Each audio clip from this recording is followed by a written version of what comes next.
ಕೇಂದ್ರ ಸಚಿವರುಗಳನ್ನು ಒಂದು ನಿಯೋಗ ಭೇಟಿ ಮಾಡಿ ಅಲ್ಲಿ ಮನವಿಯನ್ನು ಕಳೆದ ವಾರ ದೆಹಲಿಯಲ್ಲಿ ದೇಶದ ಕೆಲವು ಸಕ್ಕರೆ ಕಾರ್ಖಾನೆಗಳ ಪ್ರಮುಖರು ಕೂಡ ಹೋಗಿ ಮನವಿಯನ್ನು ಮಾಡಿದ್ದೀವಿ. ಸೊ ಅದನ್ನು ಸಕಾರಾತ್ಮಕವಾಗಿ ಸ್ಪಂದಿಸ್ತಾ ಇದ್ದಾರೆ. ಅದರ ನಂತರ ಇನ್ನೊಂದು ಬೆಳೆ ಪರಿಹಾರದ ಬಗ್ಗೆ, ನೆರೆ ಹಾವಳಿ ಮತ್ತು ಅತಿವೃಷ್ಟಿ ಆದ್ರಿಂದ ಏನು ದೊಡ್ಡ ಪ್ರಮಾಣದಲ್ಲಿ ಹಾನಿಯಾಗಿತ್ತು ಆ ಸರ್ವೆ ಮಾಡೋದನ್ನು ಆಲ್ರೆಡಿ ಸರ್ವೆ ಕಂಪ್ಲೀಟ್ ಆಗುವ ಹಂತಕ್ಕೆ ಬಂದಿದೆ. ಸೊ ಅದನ್ನು ಪರಿಹಾರ ಭಾಳ ತ್ವರಿತವಾಗಿ ಕೊಡ್ತಕ್ಕಂಥ ಒಂದು ನಿರ್ಣಯವನ್ನು ಇವತ್ತು ಮಾಡ್ತಾಯಿದ್ದಾರೆ. ಸೊ ಅದಕ್ಕಾಗಿ ಸರ್ಕಾರ ತ್ವರಿತವಾಗಿ ಈಗ ಉದಾಹರಣೆಗಾಗಿ ಇಂಡಿ ತಾಲೂಕಿಗೆ ಒಟ್ಟು ಕ್ಷೇತ್ರ 61,469.72 ಹೆಕ್ಟೇರ್ಗೆ ಇವತ್ತು ಪರಿಹಾರ ಕೊಡಬೇಕಂತಕ್ಕಂಥ ಒಂದು ನಿರ್ಣಯವನ್ನು ಇವತ್ತು ಮಾಡ್ತಾಯಿದ್ದೀವಿ.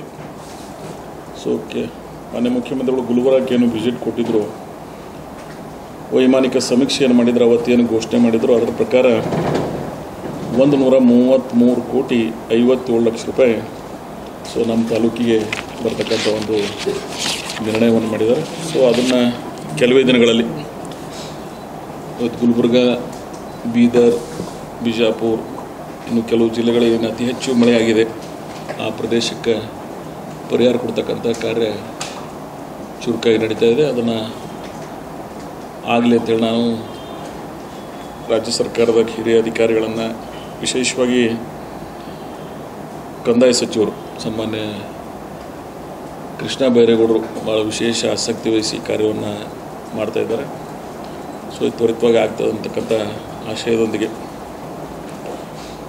ಇವತ್ತಿಗೂ ಸಹಿತ ತಾವೆಲ್ಲ ನೋಡಿರುವ ಸಕ್ಕರೆ ಕಾರ್ಖಾನೆಗಳ ಪ್ರಾರಂಭ ಆಗಿಲ್ಲ.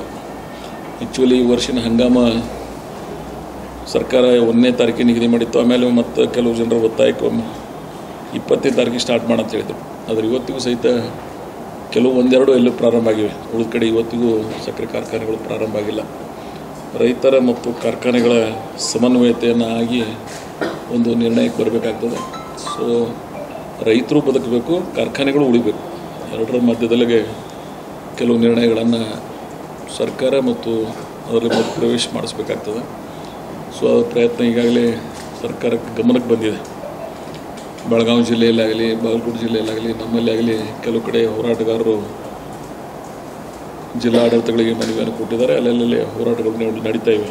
ಸೊ ಸರ್ಕಾರ ಅದನ್ನು ಸ್ಪಂದಿಸ್ತಕ್ಕಂಥ ಕೆಲಸ ಇವತ್ತು ಮಾಡ್ತಾಯಿದ್ದಾರೆ ಅಂತ ನಾನು ಭಾವಿಸ್ಕೊಂಡು, ಒಟ್ಟಾರೆ ಈ ಜಿಲ್ಲೆಯ ಏನೋ ರೈತ ವರ್ಗ ಇದೆ, ಈ ವರ್ಷ ಮಳೆಯಿಂದ, ನೆರೆ ಹಾವಳಿಯಿಂದ ಅನೇಕ ಸಮಸ್ಯೆಗಳಿಂದ ಏನು ಬಳಲ್ತಾ ಇದ್ದಾರೆ, ಅವರಿಗೆ ಸಹಾಯ ಆಗ್ತಕ್ಕಂಥ ಕಾರ್ಯ ನಮ್ಮ ಸರ್ಕಾರ ಇವತ್ತು ಮಾಡ್ತಾಯಿದೆ. ಅದು ತ್ವರಿತವಾಗಿ ಆಗ್ತದೆ ಅಂತಕ್ಕಂಥ ಮಾತನ್ನು ಹೇಳಿ ನಾನು ಇನ್ನೊಂದೆರಡು ಸ್ಪಷ್ಟೀಕರಣ ಕೊಡೋಗೋಸ್ಕರ ನಿಮಗೆ ಕರೆದಿದ್ದೆ. ನಾನು ಮೊನ್ನೆ ಹೋದ ವಾರದಲ್ಲಿ ನಾನು ಇರಲಿಲ್ಲ, ನಾನು ನಿನ್ನೆ ಇವತ್ತು ಬೆಳಗ್ಗೆ ಬಂದು ಇವತ್ತು ತಮ್ಮನ್ನು ಕಾಣ್ತಕ್ಕಂಥ ಪ್ರಯತ್ನ ಮಾಡ್ತಾಯಿದ್ನು. ಸೊ ಈ ಕರ್ನಾಟಕ ಸರ್ಕಾರದಲ್ಲಿ ಮಂತ್ರಿಮಂಡಲದ ಚರ್ಚೆ ಇವತ್ತು ಎಲ್ಲ ಕಡೆ ನೋಡ್ತಾ ಇದ್ದೀವಿ ನಾವು. ಸೊ ಅದರ ಪ್ರಯುಕ್ತ ನಮ್ಮ ಜಿಲ್ಲೆಯಲ್ಲೂ ಸಹಿತ ಕೆಲವು ವಿಷಯಗಳನ್ನು ಕೆಲವರು ಪ್ರಸ್ತಾಪ ಮಾಡಿದ್ರು. ಕೆಲವೊಬ್ಬರು ಬೆಂಗಳೂರಿನಲ್ಲಿ ಪತ್ರಿಕಾಗೋಷ್ಠಿ ಮಾಡಿದರು, ಆಮೇಲೆ ನಾ ಇಲ್ಲಿ ಮಾಡಿದೆ, ಅದಕ್ಕೆ ಮತ್ತೊಬ್ಬರು ಮಾಡಿದರು, ಮತ್ತು ಇವತ್ತು ನಾನು ಅದಕ್ಕೆ ಸ್ಪಷ್ಟೀಕರಣ ಕೊಡ್ತಕ್ಕಂಥ ಕೆಲಸ ಮಾಡ್ತಾಯಿದ್ದೀವಿ. ಸೊ ಮೊನ್ನೆ ಅಪ್ಪಾಜಿ ನಾಡಗೌಡರು ಕೆಲವು ವಿಷಯಗಳನ್ನು ಈ ಪತ್ರಿಕಾಗೋಷ್ಠಿಯಲ್ಲಿ ಪ್ರಸ್ತಾಪ ಮಾಡಿದ್ದಾರೆ. ಅಪ್ಪಾಜಿ ನಾಡಗೌಡರ ನನ್ನ ಸಂಬಂಧ ಭಾಳ ದಶಕಗಳಿಂದಿದೆ. ನಾವಿಬ್ಬರು ಬಹಳ ವರ್ಷಗಳಿಂದ ಒಂದೇ ಪಕ್ಷದಲ್ಲಿ ಕೆಲಸ ಮಾಡಿದ್ದೀವಿ, ಅಷ್ಟೇ ಆತ್ಮೀಯತೆಯಿಂದ ಕೂಡಿ ಬಂದಿದ್ದೀವಿ. ಸೊ ನಾನು 2013 ಗೆದ್ದಾಕರೆ ನನ್ನ ಮೊದಲನೇ ಸಲ ಶಾಸಕರಾದಕ್ರೆ ನಾನು ಅಪ್ಪಾಜಿ ನಾಡಗೌಡರು, ನಾನು, ಶಿವಾನಂದ ಪಾಟೀಲ್ ಕೂಡಿನೇ ಅವ್ರಿಬ್ಬರಾಗ ಒಬ್ರಿಗೆ ಮಂತ್ರಿ ಮಾಡಿರ್ತೇಳಿ ಹೋದವ್ರು. ನಾನು ಆಗ್ಬೇಕಂತ ಹೋದವಲ್ಲ, ಅವ್ರಿಬ್ಬರಾಗ ಒಬ್ರಿಗೆ ಮಾಡ್ರಪ್ಪ ಅಂತೇಳಿ. ಅವಾಗ ಕೆಲವು ಪಕ್ಷದ ನಿರ್ಣಯ ಅದು, ನಾವು ಅದನ್ನು ಒಪ್ಕೊಂಡಿವಿ. ಆಮೇಲೆ 2018 ನಾನು 2ನೇ ಸಲ ಆಯ್ಕೆ ಆದಾಗ ಅಪ್ಪಾಜಿ ನಾಡಗೌಡರು ನಮ್ಮ ಜೊತೆಗಿರಲಿಲ್ಲ, ಅವ್ರು ಗೆದ್ದಿರಲಿಲ್ಲ. ನಾನು ಶಿವಾನಂದ ಪಾಟೀಲ್, ಎಂ ಬಿ ಪಾಟೀಲ್ 3 ಜನ ಗೆದ್ದಿದ್ದೀವಿ. ಸೊ ಅವಾಗೂ ಗೊತ್ತು ಈ ಜಿಲ್ಲೆ ಜನರಿಗೆ ಇಬ್ಬರು ಯಾವ ಕಡೆ ಇದ್ದೀವಿ, ಏನೇನು ಮಾಡಿದ್ದೀವಿ ಅನ್ನೋದು. ಆಮೇಲೆ 2023 ನಾನು ಇದನ್ನು ಏನೀಗ ಭಾಳ ಸಲ ನಿಮ್ಮ ಪತ್ರಿಕಾಗೋಷ್ಠಿಯಲ್ಲಿ ನೀವು ಯಾರ್ಯಾರು ಪ್ರಶ್ನೆಗಳು ಕೇಳಿದಕ್ಕೆ ನಾನು ಉತ್ತರ ಕೊಟ್ಟಿನ ಹೊರತು ನಾನಾಗಿ ಮಾತಾಡಿಲ್ಲ. ಆದರೆ ಈ ಸಲ ನನ್ನದು ಕಾಸ್ ಏನಿದೆ ಅಂದರೆ, ನಾನಾಗಿ ಕೇಳಿಲ್ಲ ಮಂತ್ರಿ ಮಾಡಿ ಅಂತೇಳಿ, ನಾನು ವಿಷಯನೂ ಪ್ರಸ್ತಾಪ ಮಾಡಿಲ್ಲ. ಯಾಕಂದ್ರೆ 136 MLAs ಮತ್ತು ಒಂದು 5 ಜನ ನಮಗೆ ಬಂದು ನಮ್ಮ ಜೊತೆ ಕೂಡಬೇಕು, 141 ಇದೆ. ಸೊ ಈ ಸಂಖ್ಯೆಗೆ ಮಂತ್ರಿಗಳ ಮಾಡೋದು ಅಷ್ಟು ಸರಳ ಕೆಲಸ ಅಲ್ಲ. 31 ಜಿಲ್ಲೆಗಳದ, ಎಲ್ಲರನ್ನ ಅಕೊಮಡೇಟ್ ಮಾಡಬೇಕಾಗ್ತದೆ. ಸೊ ಅವತ್ತಾಗ ಮನೆ ಆಗಂಥ ಸಂದರ್ಭ ಬಂದಾಗ ಪಾರ್ಲಿಮೆಂಟ್ ಇಲೆಕ್ಷನ್ ಇತ್ತು. ಆ ವಿಚಾರಗಳನ್ನು ಗಮನದಾಗ ಇಟ್ಕೊಂಡು ಪಕ್ಷ ಏನು ನಿರ್ಣಯ ಮಾಡಿದೆ. ಅದ್ರ ಚುನಾವಣೆಗಿಂತ ಪೂರ್ವದಲ್ಲಿ ನಮ್ಮ 3 ಜನ ನಾವೇನು ಅವತ್ತು ಶಾಸಕರಿದ್ದೀವಿ, ನಮ್ಮ 3 ಜನರಿಗೆ ಕರೆದು ಏನು ಮಾತು ಕೊಟ್ಟಿದ್ದಾರೆ ಅದನ್ನು ನಡೀಲಿ ಅಂಥೇಳಿ ನನ್ನ ಅಪೇಕ್ಷೆ ಅದು. ನಡೀಲೇಬೇಕಂತೇನಿಲ್ಲ, ನಡೀತಾರೆ ಅಂತ ನಾನು ವಿಶ್ವಾಸ ಇಟ್ಕೊಂಡಿದ್ದೀನಿ. ಸೊ ಅದಕ್ಕಾಗಿ ನಾನು ಆ ವಿಷಯವನ್ನು ಪ್ರಸ್ತಾಪ ಮಾಡಿದ್ದೆ. ಆಮೇಲೆ ನಿಮ್ಗೆ ಇನ್ನೊಂದು ಗೊತ್ತಿರಲಿ, ಹಿಂದಕ್ಕೆಲ್ಲ ಒಂದೊಂದು ಜಿಲ್ಲೆದಾಗ 6, 4, 3 ಮಂತ್ರಿಗಳಾಗಿದ್ದಾರೆ. SM ಕೃಷ್ಣ ಅವರ ಅವಧಿ ಒಳಗೆ ಗುಲ್ಬರ್ಗ ಜಿಲ್ಲೆಗೆ 6 ಜನ ಮಂತ್ರಿಗಳಾಗಿದ್ದರು, ತಮಗೆಲ್ಲ ನೆನಪಿರ್ಬೋದು. ಕಾರಣ ಏನು ಅಂದ್ರೆ ಅವಾಗ ರಿಸ್ಟ್ರಿಕ್ಷನ್ ಇರಲಿಲ್ಲ. ಆಮೇಲೆ ಒಂದು ಸರ್ಕಾರದ ಒಟ್ಟು ಸಂಖ್ಯೆಗೆ 15%ಗಿಂತ ಹೆಚ್ಚಿಗೆ ಮಂತ್ರಿಮಂಡಲದ ಗಾತ್ರವನ್ನು ಮೀರಬಾರ್ದು ಅಂತಕ್ಕಂಥ ಏನು ನಿರ್ಣಯ ಆಯಿತು, ಅವತ್ತಿನಿಂದ 34ಕ್ಕೆ ರಿಸ್ಟ್ರಿಕ್ಟ್ ಆಗಿದೆ. ಸೊ ಇಂಥ ಸಂದರ್ಭದಾಗ 31 ಜಿಲ್ಲೆ 34 ಜನರಿಗೆ ಮಾಡಬೇಕು. ಅದಕ್ಕಾಗಿಯೇ ಈಗ ಏನು ಈ ನಿಗಮ ಮಂಡಳಿಗಳದಾವ, ಕ್ಯಾಬಿನೆಟ್ ರ್ಯಾಂಕ್ ಕೊಟ್ಟು ಆ ಸ್ಟೇಟಸ್ ಆ ರೇಂಜ್ ಕೊಟ್ಟು ಅವ್ರಿಗೆ ಅನುಕೂಲ ಆಗಲಿ ಅಂತಕ್ಕಂಥ ಆಶಯದಿಂದ ಸರ್ಕಾರ ಇವತ್ತು ಭಾಳ ಜನರಿಗೆ ಬೋರ್ಡ್ ಆ್ಯಂಡ್ ಕಾರ್ಪೊರೇಷನ್ದಲ್ಲಿ ಅವಕಾಶ ಕೊಟ್ಟಿದ್ದಾರೆ. ಕೆಲವು ಬೋರ್ಡ್ಗಳು ಅಷ್ಟೇ ಚೆನ್ನಾಗಿರ್ತಕ್ಕಂಥ ಬೋರ್ಡ್ಗಳು ಅದಾವೆ, ಕೆಲವು ಎವರೇಜ್ ಅದಾವೆ. ಸೊ MLAಸ್ಗೆ ಪೊಲಿಟಿಕಲ್ ಸೆಕ್ರೆಟರಿ ಆಗಲಿ, ಚೀಫ್ ವಿಪ್ ಆಗಲಿ, ಹಿಂಗೆ ಬೇರೆ ಬೇರೆ ಅವಕಾಶಗಳನ್ನು ಪಕ್ಷದೊಳಗೆ ನಿರ್ಣಯ ಮಾಡಿ ಮಂತ್ರಿಗೆ ಸರಿಸಮಾನವಾದಂಥ ಅವಕಾಶಗಳನ್ನು ಸರ್ಕಾರದಲ್ಲಿ ಸೃಷ್ಟಿ ಮಾಡೋದನ್ನು ನೀವು ಕಾಣ್ತಾ ಇದ್ದೀವಿ. ಇವತ್ತು ಬಹುತೇಕ ಕಡೆ ಭಾಳ ಜನ ಶಾಸಕರುಗಳಿಗೆ 39ರಿಂದ 41 ಜನರಿಗೆ ನಿಗಮ ಮಂಡಳಿಯಲ್ಲಿ ಅಧ್ಯಕ್ಷಗಳನ್ನು ಮಾಡಿದ್ದಾರೆ. ಕ್ಯಾಬಿನೆಟ್ ರ್ಯಾಂಕು ಅದಕ್ಕೆ ಕೊಟ್ಟಿದ್ದಾರೆ. ಸೊ ಅಂಥ ಸಂದರ್ಭ ಬಂದಾಗ ನನಗೂ ಕೇಳಿದ್ರು, ನೀವು ನಿಗಮ ಮಂಡಳಿ ಆಗ್ರಿ. ನಾನು ಅವತ್ತು ಅವ್ರಿಗೆ ನಯವಾಗಿ ಹೇಳೋದು ಇಷ್ಟೇ, ನೀವು ನನಗೇನು ಮಾತು ಕೊಟ್ಟಿರಿ ಅದನ್ನು ಮಾಡಿರಿ, ಇದು ನನಗೇನು ಬೇಡ, ಇದು ಯಾರಿಗೆ ರೆಕಮೆಂಡೇಟ್ ಮಾಡಿರಿ ಅಂತ ಹೇಳಿದ್ದೆ ನಾನು. ಯಾಕಂತ ಕೇಳಿದ್ರೆ ನಿಗಮ ಮಂಡಳಿ ನಾನು ಪ್ರಿವಿಯಸ್ ಗೌರ್ಮೆಂಟ್ದಾಗ ಆಗಿನ, ಆದರೆ ಎಷ್ಟು ಅವಧಿಗೆ ಆಗಿನೋ ಅಂದರೆ ಬರೀ 8-8.5 ತಿಂಗಳು. ಅದು ನಮ್ಮ ಸರ್ಕಾರನೂ ಸಮ್ಮಿಶ್ರ ಸರ್ಕಾರ ಬಿದ್ದೋಯ್ತವು. ಕಾರಣ ಏನಂದರೆ ಆ 8.5 ತಿಂಗಳದಾಗ ನಾನು ಆಫೀಸ್ ನೋಡ್ಕೊಳ್ಳೋದು 3.5-4 ತಿಂಗಳೇ. ಯಾಕಂದ್ರೆ ಪಾರ್ಲಿಮೆಂಟ್ ಇಲೆಕ್ಷನ್ ಬಂತು 2019. ಸೊ ಹೀಗಾಗಿ ನೀವು one of the best board no doubt ಅಂತ ಒಂದು 16 ಬೋರ್ಡ್ ಅದ. ಅದರಲ್ಲಿ ಕರ್ನಾಟಕ ಅರ್ಬನ್ ವಾಟರ್ ಬೋರ್ಡು ಒಂದು ಒಳ್ಳೆಯ ಬೋರ್ಡ್ ಇತ್ತು. ಸೊ ಆ ಕೆಲಸ ನಾವು ಮಾಡ್ತಕ್ಕಂಥ ಪ್ರಯತ್ನ ಮಾಡಿದ್ದೀವಿ. ಅದಕ್ಕೆ ಅಪ್ಪಾಜಿ ನಾಡಗೌಡರು ಕೆಲವು ವಿಷಯಗಳನ್ನು ಪ್ರಸ್ತಾಪ ಮಾಡಿದ್ದಾರೆ. ಇಲ್ಲ ನಾವೆಲ್ಲರೂ ಕೂಡೇ ಹೋಗೋನು, ಎಲ್ಲರೂ ಕೂಡಿ ಹೋಗಿನೇ ರಿಕ್ವೆಸ್ಟ್ ಮಾಡೋಣ ಅಂತೇಳಿ. ನಾನು ಅದನ್ನು ಸ್ವಾಗತಿಸ್ತೀನಿ. ಎಲ್ಲರೂ ಕೂಡೇ ಹೋಗೋನು. ಬರೀ MLAಗಳು ಅಷ್ಟೇ ಅಲ್ಲ, ಡಿಫ್ಟೆಡ್ ಕ್ಯಾಂಡಿಡೇಟ್ ಯಾರದಾರ ಅಸೆಂಬ್ಲಿಗೆ, ಡಿಫ್ಟೆಡ್ ಕ್ಯಾಂಡಿಡೇಟ್ MP ಯಾರದಾರ, ಮತ್ತು ಈ ಜಿಲ್ಲೆ ಕಾಂಗ್ರೆಸ್ನ ಕಟ್ಟುವಲ್ಲಿ ಯಾರು ಪ್ರಮುಖವಾದಂಥ ಪಾತ್ರ ವಹಿಸ್ತಿದ್ದಾರೆ. ಯಾಕಂದ್ರೆ ನಾವು ಸೆಷನ್ಗೆ ಹೋಗ್ತಾ ಇಲ್ಲ. ಈ ಜಿಲ್ಲೆ ಕಾಂಗ್ರೆಸ್ಸನ್ನು ಕಟ್ಟಿ ನಾವೆಲ್ಲರೂ ಗೆದಿಬೇಕಾದ್ರೆ ಯಾರ್ಯಾರು ಶ್ರಮ ವಹಿಸಿದ್ದಾರೆ, ಯಾರು ಪಕ್ಷಕ್ಕಾಗಿ ಇಡೀ ಜೀವನವನ್ನು ತ್ಯಾಗ ಮಾಡಿದ್ದಾರೆ ಅಂಥ ಪ್ರಬುದ್ಧರನ್ನ ಎಲ್ಲರೂ ಕರ್ಕೊಂಡು ಹೋಗಿ ಪಕ್ಷಕ್ಕೆ ಕಟ್ಟೋಣ. ಯಾಕಂದ್ರೆ ನಮಗೆ 2028 ಇಲೆಕ್ಷನ್ ಅದ ನಮ್ಮ ಮುಂದೆ. 2.5 ವರ್ಷದ ನಂತರ ಮತ್ತೆ ನಾವೆಲ್ಲರೂ ಕೂಡ ಚುನಾವಣೆಗೆ ಹೋಗ್ಬೇಕಾಗ್ತದೆ. ಸೊ ಅಂಥ ದೃಷ್ಟಿ ಇಟ್ಕೊಂಡು ಮುಂದಿನ ಚುನಾವಣೆಗಳಿಗೆ ಯಾರು ಇಡೀ ಜಿಲ್ಲೆಯಲ್ಲಿ ಕಾಂಗ್ರೆಸ್ ಸಂಘಟನೆ ಮಾಡಲಿಕ್ಕೆ ಮತ್ತು ರಾಜ್ಯದಲ್ಲಿ ಅನುಕೂಲ ಆಗ್ತಕ್ಕಂಥ ಒಂದು ವಾತಾವರಣ ನಿರ್ಮಾಣ ಮಾಡಲಿಕ್ಕೆ ನಾವೆಲ್ಲರೂ ಕೂಡ ಹೋಗೋಣ. ನಂದೇ ನಿರ್ಣಯ ಮಾತೇ ಇಲ್ಲ. ಯಾಕಂದ್ರೆ ನಾವೆಲ್ಲ ಆ ಹಿನ್ನೆಲೆಯನ್ನು ಬಂದಿದ್ದೀವಿ. ನಾನು ಯಾವ ಕುಟುಂಬದಾಗ ಹುಟ್ಟಿನೋ, ನಾನು ಹುಟ್ಟೋಕ್ಕಿಂತ ಪೂರ್ವದೊಳಗೆ ನಮ್ಮ ಜಮೀನು ಮತ್ತು ನಮ್ಮ ಒಡೆ ಮಠಕ್ಕೆ ಕೊಟ್ಟುಗಳಿಗೆ ಕೊಟ್ಟಿನ ದಾನ ಮಾಡ್ಬೇಕು. ಸೊ ದಾನ ಧರ್ಮ ಆ ಹಿನ್ನೆಲೆ ನನ್ನ ಕುಟುಂಬಕ್ಕದ. ಮತ್ತು ಭಾಳ ಜನರಿಗೆ ನಾವೆಲ್ಲ ಈಗೇನು ನಾ ಏನು ಕೇಳ್ತಾ ಇದ್ದೀನೋ ಬರೀ ನನಗಾಗಲ್ಲ, ಇಂಡಿ ವಿಧಾನಸಭಾ ಕ್ಷೇತ್ರ ಸ್ವಾತಂತ್ರ್ಯದ ನಂತರ ಇವತ್ತಿಗೂ ಅವಕಾಶ ವಂಚಿತದ, ಅದು ಶಾಪಗ್ರಸ್ತ ಆಗ್ಯದ ಅಂತ ಹೇಳಕ್ಕಂಥ ಭಾವನೆ ನನ್ನ ಜನರಲ್ಲಿದ, ನಮ್ಮ ಕಾರ್ಯಕರ್ತರಲ್ಲಿದ, ನಮ್ಮ ಮುಖಂಡರಲ್ಲಿದ. ನಾನು ಅದಕ್ಕೆ ಕೇಳ್ತಾ ಇದ್ದೀನಿ. ನಾನು 2013 ಗೆದ್ದೊಳಗೆ ಹೋಗಿ ಕೇಳಿದ್ದಂದ್ರೆ ನಾನು ಆಸೆ ಪಟ್ಟಂಗೆ ಆಗ್ತದೆ. ನಂದು ಜಿಲ್ಲೆ ಒಳಗೆ ನಿಮಗೆ ಒಬ್ಬರಿಗೆ 3 ಸಲ ಅವಕಾಶ ಸಿಕ್ಕದ.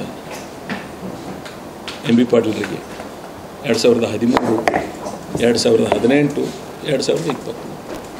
ಶಿವರಾಮ್ ಪಾಟೀಲ್ರಿಗೆ 2 ಸಲ ಅವಕಾಶ ಸಿಕ್ಕದ, 2018, 2020. ಅಪ್ಪಾಜಿ ನಾಡಗೌಡರಿಗೆ 1 ಸಲ ನಾನು ಮೊನ್ನೆ ಹೇಳೀನಿ.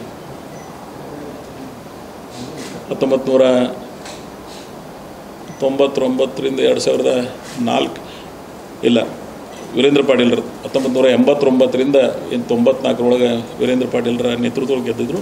ಆ ಮುಂದೇನು ವೀರೇಂದ್ರ ಪಾಟೀಲ್ರ ಬದಲಾವಣೆ ನಂತರ ಬಂಗಾರಪ್ಪನವ್ರು ಏನು ಅಧಿಕಾರಕ್ಕೆ ಬಂದರು. ಆವಾಗ ನಾಡಗೌಡ್ರನ್ನಾಗಲಿ ಉಸ್ತಾದವ್ರನ್ನಾಗಲಿ ಮಂತ್ರಿಮಂಡಲದಾಗಿದ್ದರು. ಮುಂದೆ ಸಾಮಾನ್ಯ ವೀರಪ್ಪ ಮೊಯ್ಲಿಯವರು ಮುಖ್ಯಮಂತ್ರಿಗಳಾದಾಕ್ರ ಮನಗುಳಿ ಬಿ ಎಸ್ ಪಾಟೀಲ್ರು ಮತ್ತು ಸಾಸ್ನೂರು B S ಪಾಟೀಲ್ರನ್ನು ಮಂತ್ರಿಗಳಾಗಿದ್ದರು.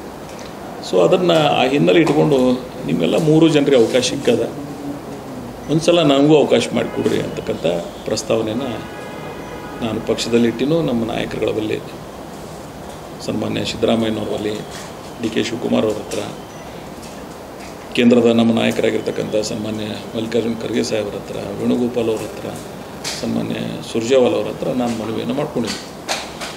So Rahul ಗಾಂಧಿಯವ್ರಿಗೂ 2023 before ಎಲೆಕ್ಷನ್ದಾಗ ನಾನು ಭೇಟಿಯಾಗಿನೂ ಅವ್ರಿಗೆ ರಿಕ್ವೆಸ್ಟ್ ಮಾಡ್ಕೊಂಡಿದ್ದೆ. ಸೊ ಇಷ್ಟು ನಡೆದ ಘಟನೆ. ಆಮೇಲೆ ನಾನು ಮೊನ್ನೆ ಭಾಳ ಪತ್ರಿಕಾಗೋಷ್ಠಿಯಲ್ಲಿ ನೋಡೀನಿ. ನಾನು ಮೊನ್ನೆ ಇವತ್ತು ಹೆಸರು ಪ್ರಸ್ತಾಪ ಮಾಡೀನಿ, ಅವತ್ತು ಯಾರ್ದು ಹೆಸರು ಪ್ರಸ್ತಾಪ ಮಾಡಿಲ್ಲ, ನೀವೆಲ್ಲ ನೋಡಿರ್ಬೋದು, ಗಮನಿಸಿರ್ಬೋದು. ಆಮೇಲೆ ಎಲ್ಲರಿಗೂ ಹಕ್ಕದ. ಈಗ ನಮ್ಮ ಜಿಲ್ಲೆ ಒಳಗೆ 6 ಜನ ಇದ್ದೀವಿ, ಇಬ್ಬರಿಗೆ ಅವಕಾಶ ಸಿಕ್ಕದ, ಉಳಿದು 4 ಮಂದಿಗೆ ಆಲಕ್ಕೆ ಅವಕಾಶ ಅಪೇಕ್ಷೆ ಪಡೋದು ಸಹಜ ಅದ. ಈಗ ಅಪ್ಪಾಜಿ ನಾಡಗೌಡರು ಪಡ್ಲಿಕ್ಕೆ ಹಕ್ಕದಾರ, ವಿಠಲ್ ಕಡಗೊಂಡವರು ಒಂದು ದಲಿತ ಸಮುದಾಯದಿಂದ ಪ್ರತಿನಿಧಿಸ್ತಿರ್ತಾರೆ, ಅವರು ಅಪೇಕ್ಷೆ ಪಟ್ಟರೆ ತಪ್ಪೇನದ. ಯಾಕೆ ಅಶೋಕ್ ಮನಗುಳಿ ಅಪ್ಪಾಜಿ ನಾಡಗೌಡರು ಫಸ್ಟ್ ಟೈಮ್ ಆಗ್ಯಾರ, ಮತ್ತು ಯಾಕೆ ಅಶೋಕ್ ಮನಗುಳಿ ಯಾಕೆ ಆಗಬಾರ್ದು? ಅವರು ಅಲ್ಲಿ ಯಾರ ಪಕ್ಷ ಯಾರಿಗೆ ಅವಕಾಶ ಕೊಡ್ತಾರೆ ಕೂಡಲೇ. ಸೊ ಎಲ್ಲರೂ ಕೂಡ ಕೇಳೋಣ, ಅದಕ್ಕೆ ನಂದೇನು ಎರಡನೇ ಮಾತೇ ಇಲ್ಲ. ಅದಕ್ಕೆ ನಂದು ಕೆಲವು ಮನವಿ ಏನಂದರೆ, ಭಾಳ ತೂಕನಿಂದ ರಾಜಕಾರಣವನ್ನು ಮಾಡಬೇಕಾಗ್ತದೆ ಜಿಲ್ಲೆಯೊಳಗೆ. ಅಧಿಕಾರ ಶಾಶ್ವತ ಅಲ್ಲ, ನೋಡಿದ್ದೀವಿ, ಅಧಿಕಾರ ಬರ್ತದೆ, ಇರ್ತದೆ, ಹೋಗ್ತದೆ. ಅಧಿಕಾರ ಬಂದು ಇದ್ದು ಹೋಗೋದ್ರ ಮಧ್ಯದ ನಮ್ಮ ನಡವಳಿಕೆಗಳೇನದಾವ, ನಾವೇನಿದ್ದೀವಿ ಅನ್ನೋದು ಭಾಳ ಮುಖ್ಯ ಪಾತ್ರವನ್ನು ವಹಿಸ್ತದೆ. ಸೊ ಅದಕ್ಕಾಗಿ ನಂದು ವಿಶೇಷವಾಗಿ ಈ ಜಿಲ್ಲೆಯ ಜನ ನಮಗೇನು ಪ್ರಬುದ್ಧ ಅಂತೇಳಿ ಒಂದು ರಾಜಕಾರಣಕ್ಕೆ ಅವಕಾಶ ಮಾಡಿಕೊಟ್ಟಿದ್ದಾರೆ. ನಮ್ಮ ಸ್ವಾರ್ಥವನ್ನು ಬದಿಗಿಟ್ಟು ನಾವು ಈ ಜಿಲ್ಲೆಯ ಜನರಿಗಾಗಿ, ಈ ರಾಜ್ಯದ ಭವಿಷ್ಯಕ್ಕಾಗಿ ಒಂದು ಆಡಳಿತ ಪಕ್ಷದ ಪ್ರತಿನಿಧಿಗಳಾಗಿ ನಮ್ಮ ಕರ್ತವ್ಯಗಳನ್ನು ಮಾಡಬೇಕಾಗಿತ್ತು. ಆ ಕರ್ತವ್ಯಗಳನ್ನು ಡಿಸ್ಚಾರ್ಜ್ ಮಾಡಬೇಕಾಗ್ತದೆ. ಅತ್ಯಂತ ಹಿಂದುಳಿದ ಪ್ರದೇಶ ಅದು ಇಂದು, ನಿಮಗೆ ಗೊತ್ತದ. ನಾನು ಭಾಳ ಬದ್ಧತೆಯಿಂದ ರಾಜಕಾರಣ ಮಾಡಿ ಆ ಕ್ಷೇತ್ರದ ಅಭಿವೃದ್ಧಿಯ ದಿಕ್ಕು ದಸೆಯನ್ನು ಬದಲಾವಣೆ ಮಾಡ್ತಕ್ಕಂಥ ಪ್ರಯತ್ನ ನಾವು ಮಾಡಿದ್ದೀವಿ. ಸೊ ಅದಕ್ಕೆ ನಾನು ಹೆಚ್ಚಿಗೆ ಏನು ಮಾತಾಡ್ಲಿಕ್ಕೆ ಹೋಗೋದಿಲ್ಲ. ನಾವೆಲ್ಲರೂ ಕೂಡಿನೇ ನಾನು ಭಾಳ ಪ್ರಾಮಾಣಿಕವಾಗಿ ಹೇಳ್ತೀನಿ, ನಾವೆಲ್ಲರೂ ಕೂಡಿನೇ ರಾಜಕಾರಣ ಮಾಡಬೇಕಾಗ್ತದೆ, ಕೂಡಿನೇ ಇರಬೇಕಾಗ್ತದೆ. ಆದ್ರೆ ಒಂದು ಭಾಳ ಸ್ಪಷ್ಟವಾಗಿ ನಾವು ಮೊದಲಿನಿಂದ ರಾಜಕಾರಣ ಮಾಡ್ಕೊತ ಬಂದಾಕ್ರೆ ಈ ಜಿಲ್ಲೆಯ ಎಲ್ಲರೂ ಕೂಡಿ ಹೋಗೋಣಂತ ಏನು ಅಪ್ಪಾಜಿ ನಾಡಗೌಡರು ಹೇಳಿದ್ದಾರೆ, ನಾನು ಒಪ್ಕೋತೀನಿ. ಆದರೆ ಎಂದರೆ ಕೂಡಿ ಹೋಗಿದ್ದೇವೆ ಈ ಜಿಲ್ಲೆಯೊಳಗೆ. ಇವತ್ತಿಗೂ ಸಹಿತ ಜಿಲ್ಲೆಯ ಅಭಿವೃದ್ಧಿ ದೃಷ್ಟಿಯಿಂದ ಒಂದು ಕಡೆ ಕೂತು ಮಾತಾಡೋ ಅಷ್ಟು ಸೌಜನ್ಯತೆ ಇಲ್ಲ ನಮ್ಮಲ್ಲಿ, ಅಷ್ಟು ಸಂಕೋಚಿತ ಮನೋಭಾವನೆದವ್ರು ಇದ್ದೇವೆ ನಾವೆಲ್ಲ ಇಲ್ಲಿ. ನಾನು ಒಳಗೊಂಡೆ ಎಂದರೆ ಕೂತು ಮಾತಾಡಿದ್ದೀವ ಜಿಲ್ಲೆಯ ಸಮಗ್ರ ಅಭಿವೃದ್ಧಿಗಾಗಿ ಕೆಲವು ವಿಚಾರಗಳನ್ನು ವಿನಿಮಯ ಮಾಡೋದಾಗಲಿ, ಅಥವಾ ಈ ಜಿಲ್ಲೆ ಇತಿಹಾಸದಾಗ ಎಂದರೆ ಎಲ್ಲರೂ ಕೂಡ ಹೋಗಿ ಮಂತ್ರಿ ಮಂಡಳ ಕೇಳಿದ್ದು ಇತಿಹಾಸದನ್ನು ಎಂದರೆ ಒಮ್ಮರೆ. ಇವತ್ತು ಅವ್ರೇನೋ ಪ್ರಯತ್ನ ಮಾಡ್ತಿದ್ರೆ ಅದು ನಾವು ಅದಕ್ಕೆ ಸಕ್ಕರಿಸ್ತೀವಿ, ಎರಡನೇ ಮಾತಿಲ್ಲ. ಆಮೇಲೆ ನನಗೆ ನ್ಯಾಯಯುತವಾಗಿ ಕೇಳಕ್ಕೆ ಹಾಕೋದಲ್ತೆ ನೀವೇ ಹೇಳಿಬಿಡ್ರಿ. ನೀವೆಲ್ಲ ಆಗಿರಿ, ಆ ಕ್ಷೇತ್ರಕ್ಕೂ ಅವಕಾಶ ಸಿಕ್ಕಿಲ್ಲ, ನನಗೂ ಅವಕಾಶ ಸಿಕ್ಕಿಲ್ಲ ಅಂತ ನಾನು ಕೇಳ್ತಾ ಇದ್ದೀನಿ.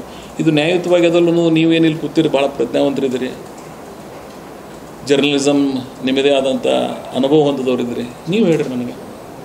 ಇಲ್ಲ ಅವ್ರದ್ದು ನ್ಯಾಯಯುತವಾಗ್ಯದ ನಿಮ್ಮದು ನ್ಯಾಯಯುತವಾಗಿಲ್ಲ ಅಂತೇಳಿ ನಾನು ವಿಡ್ರಾ ಮಾಡ್ಕೋತೀನಿ.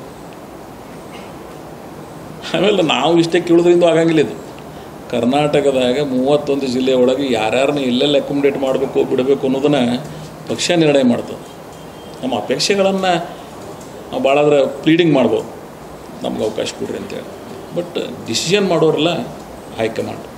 ಸೊ ಹೈಕಮಾಂಡ್ ಅವ್ರು ಏನು ಡಿಸಿಷನ್ ತೋತಾರೆ ವ್ಯವಸ್ಥೆ ಅಬಾಯ್ಡ್ ನಮ್ಮ ಮನವಿಗಳನ್ನ ನಮ್ಮ ರಿಕ್ವೆಸ್ಟ್ಗಳನ್ನು ಅವರಿಗೆ ಮನವಿ ಮಾಡ್ಕೊಳ್ಳೋದು. ಆದರೆ ಏನು ಆಗಬೇಕಾಗ್ಯದ ಏನು ಆಗಬಾರ್ದಾಗ್ಯದ ಪಕ್ಷ ಏನು ನಿರ್ಣಯ ಮಾಡ್ತದೆ ಅದ್ರ ಪರವಾಗಿ ನಾವೆಲ್ಲರೂ ಭದ್ರಾಗಿರಬೇಕಾಗ್ತದೆ. ಸೊ ಆ ರಾಜಕಾರಣವನ್ನು ಆ ಪ್ರಬುದ್ಧ ರಾಜಕಾರಣವನ್ನು ಮಾಡಬೇಕಾಗ್ತದೆ. ಸೊ ಅದಕ್ಕಾಗಿ ನಮ್ಮ ಕಡೆ ವಿನಂತಿ ಇಷ್ಟೇ, ನಾವು ಈ ಹಂತದಾಗ ಇಲ್ಲಿ ಪ್ರೆಸ್ ಮುಂದೆ ನಮ್ಮ ಈ ಒಂದು ಸಣ್ಣ ಮಂತ್ರಿ ಸ್ಥಾನಕ್ಕಾಗಿ ಇಲ್ಲಿ ನಾವು ಇದ್ರ ಬಗ್ಗೆ ಹೋರಾಟ ಮಾಡ್ತಕ್ಕಂಥ ಅವಶ್ಯಕತೆ ಇಲ್ಲ.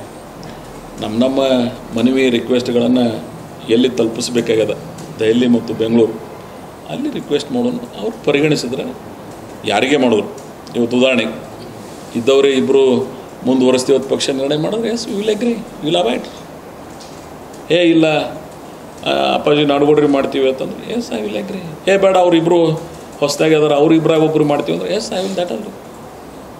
ನಾವೆಲ್ಲ ಪಕ್ಷದ ಸೋಲ್ಜರ್, ಇಡೀ ಜೀವನ ಒಂದೇ ಪಕ್ಷ ಒಂದೇ ಸಿದ್ಧಾಂತ ಒಂದೇ ರಾಜಕಾರಣ ಮಾಡಿರ್ತಕ್ಕಂಥ ಸೆಕ್ಯುಲರಿಸಮ್ ಮೇಲೆ ವಿಶ್ವಾಸ ಇಟ್ಟವ್ರು ನಾವೆಲ್ಲ. ಸೊ ಪಕ್ಷ ಏನು ತೀರ್ಮಾನ ಮಾಡ್ತದೆ ಎಲ್ಲರೂ ಕೇಳಬೇಕಾಗ್ತದೆ ಮತ್ತು ಕೇಳಬೇಕಾಗ್ತದೆ. ಯಾಕಂದ್ರೆ ಒಂದು ರಾಷ್ಟ್ರೀಯ ಪಕ್ಷದಾಗಿದ್ದೀವಿ ನಾವೆಲ್ಲ. ಆ ಪಕ್ಷದ ತೀರ್ಮಾನಗಳನ್ನು ಜನಹಿತಕ್ಕಾಗಿ ಪಕ್ಷದ ಹಿತಕ್ಕಾಗಿ ಏನೇ ನಿರ್ಣಯ ಮಾಡಿದ್ರು ಸೊ ಅದನ್ನು ಕೇಳಬೇಕಾದದ್ದು ನಮ್ಮೆಲ್ಲರ ಕರ್ತವ್ಯ ಮತ್ತು ಧರ್ಮ. ಯಾಕಂದ್ರೆ ನಾವು ಯಾರೂ ಇಂಡಿಪೆಂಡೆಂಟ್ ಅಲ್ಲ, ಒಂದು ಪಾರ್ಟಿ ಸೆಲ್ಟರ್ದಾಗಿದ್ದೀವಿ ನಾವು. ಆಮೇಲೆ ಇನ್ನೊಂದು ಹೇಳಿದ್ರು ಇಲ್ಲ ಅವ್ರವ್ರ ಸಾಲ್ಟ್ದಾಗ ಅವ್ರವ್ರ ಕೆಟಗರಿ ಕಮ್ಯುನಿಟಿ ಒಳಗೆ ಕೇಳ್ತೀವಿ ಅಂತೇಳಿ. ಕೆಲವರು ಕಮ್ಯುನಿಟಿ ಒಳಗೆ ಕೇಳೋರು ಅದಾರ, ಕೆಲವರು ಪಕ್ಷದ ನಿಷ್ಠೆ ಒಳಗೆ ಕೇಳೋರು ಅದಾರ, ಕೆಲವು ಜಿಲ್ಲೆಯ ಕ್ಷೇತ್ರದ ರೀಜನಾಲಿಟಿ ಮೇಲೂ ಕೇಳೋರು ಅದಾರ. ಅವ್ರವ್ರ ವಾದ ಅವ್ರು ಮಂಡನೆ ಮಾಡ್ತಾರೆ. ಈ ಕೋರ್ಟ್ದ ಹೆಂಗೆ ಲಾಯರ್ಸ್ ಪ್ಲೀಡಿಂಗ್ ಮಾಡ್ತಾರೆ, the ultimate decision will taken by judge. So we are all ನಾವೆಲ್ಲರೂ ನಮ್ಮ ಕೇಸುಗಳನ್ನು ಪ್ಲೀಡ್ ಮಾಡೋಣ. The decision and result will left to the party. So ಅವ್ರ ಪಾರ್ಟಿ ಏನೇ ನಿರ್ಣಯ ಮಾಡ್ತದೆ ನಮ್ಮೆಲ್ಲರ ಚಿಂತನೆ ಏನಿರಬೇಕಂದ್ರೆ ನಾವು ಆಗಬೇಕು ಅನ್ನೋ ಒಂದು ಆಶಯದ ಜೊತೆಗೆ ರಾಹುಲ್ ಗಾಂಧಿ ದೇಶದ ಪ್ರಧಾನಮಂತ್ರಿ ಆಗಬೇಕು ಭವಿಷ್ಯದೊಳಗೆ 2029. 2028ರಾಗ ಮತ್ತೆ ಇನ್ನೊಮ್ಮೆ ಕರ್ನಾಟಕದಲ್ಲಿ ಕಾಂಗ್ರೆಸ್ ಬರಬೇಕು. ಸನ್ಮಾನ್ಯ ಸಿದ್ದರಾಮಯ್ಯನವರು ಜನಪರ ಕಾರ್ಯಕ್ರಮಗಳೇನು ಕೊಟ್ಟಿದ್ದಾರೆ ಅವುಗಳನ್ನು ಮುಂದುವರಿಸ್ಕೊಂಡು ಹೋಗಬೇಕು. ಈ ಜಿಲ್ಲೆಯ ಸರ್ವೋತ್ಮುಖ ಅಭಿವೃದ್ಧಿಯಲ್ಲಿ ನಮ್ಮ ಬದ್ಧತೆಯನ್ನು ನಾವು ತೋರಿಸ್ಬೇಕಾಗ್ತದೆ. That is our ultimate goal. ನಾನು ಯಾರೋ ಮಂತ್ರಿ ಆಗಬೇಕು, ನಾನು ಯಾರೋ ಆಗಬಾರ್ದು ಅನ್ನೋದು it is not a ultimate goal. Ultimate goal is Congress ಪಕ್ಷಕ್ಕಾಗಿ ಏನೆಲ್ಲ ಪರಿಶ್ರಮ ಪಟ್ಟದ ಗಾಂಧಿ ಕುಟುಂಬ, ಇವತ್ತು ರಾಹುಲ್ ಗಾಂಧಿ ಪರವಾಗಿ ನಾವೆಲ್ಲ ಇರಬೇಕಾಗ್ತದೆ. ನಮ್ಮ ನಾಯಕರ ಪರವಾಗಿ ಸನ್ಮಾನ್ಯ ಸಿದ್ದರಾಮಯ್ಯನವರು ಏನು ಬದ್ಧತೆಯಿಂದ ರಾಜಕಾರಣ ಮಾಡಿದ್ದಾರೆ ಈ ರಾಜ್ಯದಲ್ಲಿ, ಅವ್ರ ಪರವಾಗಿ ನಾವೆಲ್ಲ ಇರಬೇಕಾಗ್ತದೆ. ಸೊ ಡಿ ಕೆ ಶಿವಕುಮಾರ್ ಅವರು ಏನು ಸಂಘಟನೆ ಮಾಡಿದ್ದಾರೆ ಅವ್ರ ಪರವಾಗಿ ನಾವು ಇರಬೇಕಾಗ್ತದೆ. ಸೊ ಅದಕ್ಕಾಗಿ ನಾನು ಈ ಮಂತ್ರಿಮಂಡಲಕ್ಕಾಗಿ ಬಹಳ ಮಹತ್ವ ಕೊಡೋದು ಬೇಡ. ಸರ್ಕಾರಕ್ಕೆ ಮುಖ್ಯಮಂತ್ರಿಗಳ ಪರಮಾಧಿಕಾರ, ಯಾರನ್ನ ಮಂತ್ರಿಗಳು ಮಾಡಬೇಕು ಯಾರನ್ನ ಮಾಡಬಾರ್ದು. ಆ ಪರಮಾಧಿಕಾರವನ್ನು ಚಲಾಯಿಸಿ ಅವ್ರು ಯಾರಿಗೆ ಅವಕಾಶ ಕೊಡ್ತಾರೆ, ಪಕ್ಷ ಯಾರಿಗೆ ಅವಕಾಶ ಕೊಡ್ತದೆ ನಾವೆಲ್ಲ ಅದಕ್ಕೆ ಭಾಳ ಭದ್ರಾಗಿರ್ತೀವಿ. ಅದರಿಂದ ಎರಡನೇ ಮಾತೇ ಇಲ್ಲ. ಮತ್ತು ನಾನು ಅಪ್ಪಾಜಿ ನಾಡಗೌಡರು ಭಾಳ ಆತ್ಮೀಯತೆಯಿಂದ ಬಂದವರಿದ್ದೀವಿ. ಅಪ್ಪಾಜಿ ನಾಡಗೌಡರ ನನ್ನ ಸಂಬಂಧ ಅದು ಮಾಧ್ಯಮದ ಮುಖಾಂತರ ಚರ್ಚೆ ಮಾಡೋದು ಬೇಡ. ಕೆಲವು ವಿಷಯಗಳಲ್ಲಿ ಹೇಳಕ್ಕೆ ಬರೋಂಗಿಲ್ಲ. ಆತ್ಮೀಯತೆ ಭಾಳ ಮಿಗಿಲಾದದ್ದದ. ಈ ಅಧಿಕಾರ ಸಣ್ಣ ಒಂದು ಅಧಿಕಾರಕ್ಕಾಗಿ ನಮ್ಮ ಮನಸ್ತಾಪಗಳನ್ನು ಮಾಡ್ಕೊಳ್ಳೋಂಥ ಅವಶ್ಯಕತೆ ಇಲ್ಲ. ನಾವೆಲ್ಲರೂ ಕೂಡಿನೇ ಆ ವಿಷಯ ಇರುವವರೆಗೆ ಬರೀ ಯಾವುದೇ ಅಲ್ಲ, ನಾವೆಲ್ಲ ಕೂಡಿನೇ ರಾಜಕಾರಣವನ್ನು ಮಾಡಬೇಕಾಗ್ತದೆ. ಅಷ್ಟು ಪ್ರಬುದ್ಧರು. ಯಾಕಂದ್ರೆ ನಾವಿಬ್ಬರು ಧಾರ್ಮಿಕ ಹಿನ್ನೆಲೆ ಇರ್ತಕ್ಕಂಥ ಕುಟುಂಬದಿಂದ ಬಂದವರಿದ್ದೀವಿ ಮತ್ತು ಒಂದೇ ಪಕ್ಷದ ಸಿದ್ಧಾಂತದಿಂದ ರಾಜಕಾರಣ ಮಾಡ್ಕೊಂಡು ಬಂದವರಿದ್ದೀವಿ. ಸೊ ಅದಕ್ಕಾಗಿ ನಾನಂತ ಯಾವ ವ್ಯತ್ಯಾಸಕ್ಕೂ ಅವಕಾಶ ಕೊಡೋದಿಲ್ಲ. ನಾವು ನೀವು ಕೂಡ ರಾಜಕಾರಣ ಮಾಡೋಣ ಅಂತಕ್ಕಂಥ ಪಕ್ಷ ಸರ್ಕಾರ ಏನು ನಿರ್ಣಯ ತಗೋತದ, ನಮ್ಮ ನಾಯಕರುಗಳು ಏನು ನಿರ್ಣಯ ಮಾಡ್ತಾರೆ ಆ ನಿರ್ಣಯಕ್ಕೆ ನಾವೆಲ್ಲ ಭದ್ರಾಗಿರೋಣ ಅಂಥೇಳಿ.